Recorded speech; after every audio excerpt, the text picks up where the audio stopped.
May the 4th be with you. It is Star Wars Day, and today I am going to review all the Star Wars movies that I have not reviewed. And for this list, I'm not going to be adding the Star Wars movies that I already have reviewed. So Rogue One and Force Awakens will not be on here on this list because I already reviewed those films. So I'll leave a link to both reviews for those films in the description below. That's it. Enjoy.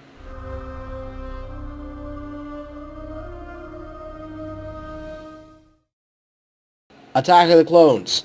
Now look, I don't care about how good people think this movie is. If you think it's that good, good for you.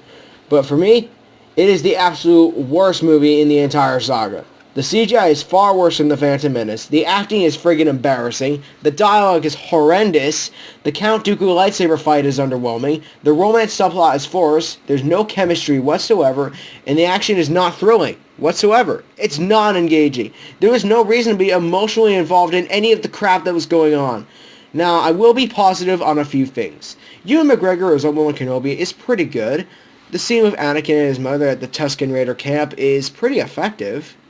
And, of course, the music is incredible. You can't go wrong with John Williams. But those cannot save this disaster of a Star Wars movie. It's an absolute train wreck. 1 out of 10. Or, yeah, no, 2 out of 10.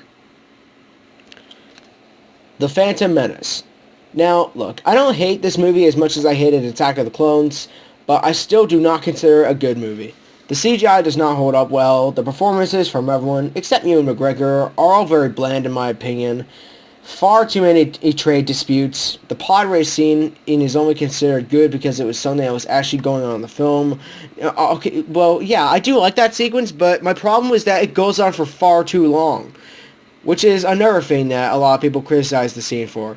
And you guessed it, Jar Jar Binks. But there are a lot of things I do like about the Phantom Menace too. The practical effects are fantastic. There are some CGI effects that are actually pretty good. Ewan McGregor as Obi-Wan Kenobi is pretty good. The music is brilliant, and R2-D2 is as good as he was before. But even then, I still wouldn't recommend it. Is it the worst of the Star Wars saga? No. But it sure as hell is not the best either. I'd say it's below average, and that's where it stands. 4 out of 10.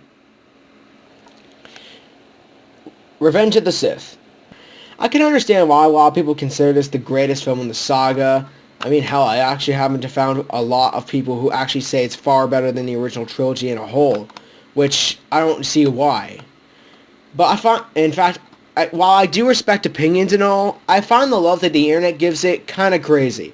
I mean, love it all you want, I'm not going to stop you, but I don't even care. This is me saying it. Although, I do think Revenge of the Sith is the better film in the prequel trilogy. The CGI has improved slightly. The acting for most of the actors has also improved a little, except for Hayden Christensen. The action is actually fun and entertaining and engaging. The music is awesome as always. And there's actually a decent story being told. But I still do have a ton of problems with it.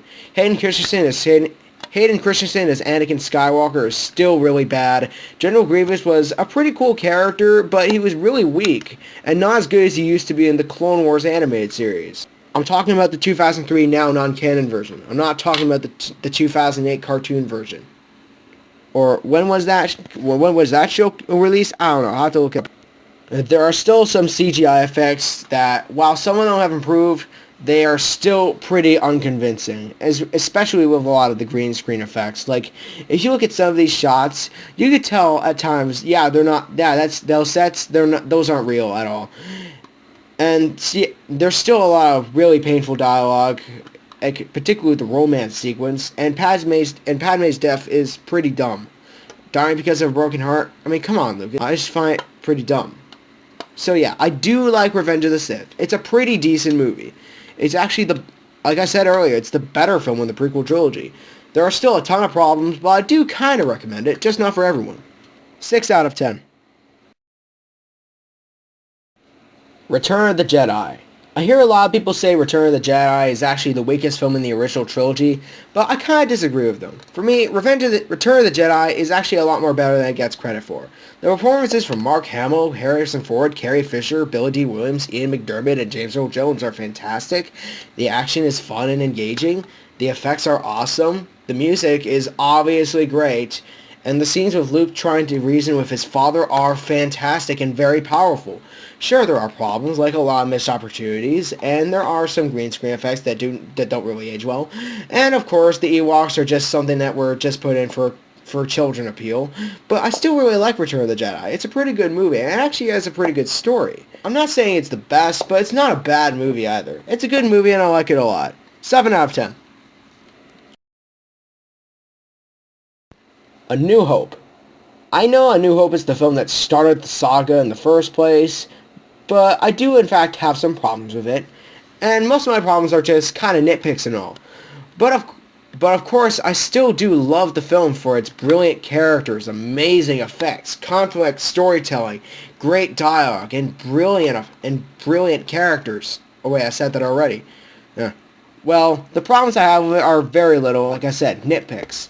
There are times where I thought the acting wasn't all great, like a little bit where Carrie Fisher as Princess Leia goes, I recognized your foul stench when I was brought on board. yeah, that was pretty off for me. And I even thought that the scene where the Death Star destroys Alderaan wasn't done perfect enough.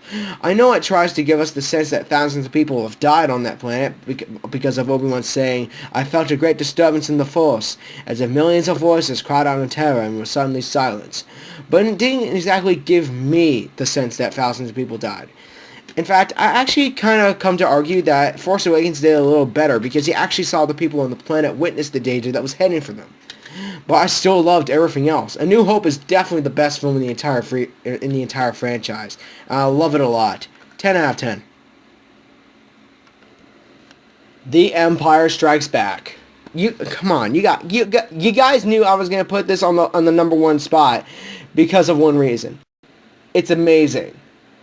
Empire is hands down the greatest film in the entire saga. Not only in the Star Wars saga, it's the greatest film ever. I didn't dislike a single thing about it. I loved everything about it. The acting, the action, the story, the music, the characters, the cinematography, the dialogue, and of course the shocking reveal of who Darth Vader truly is. I won't say who it is because there might be some people out there who are watching this video who might not have actually seen The Empire Strikes Back. But who am I kidding? How could no one have seen it?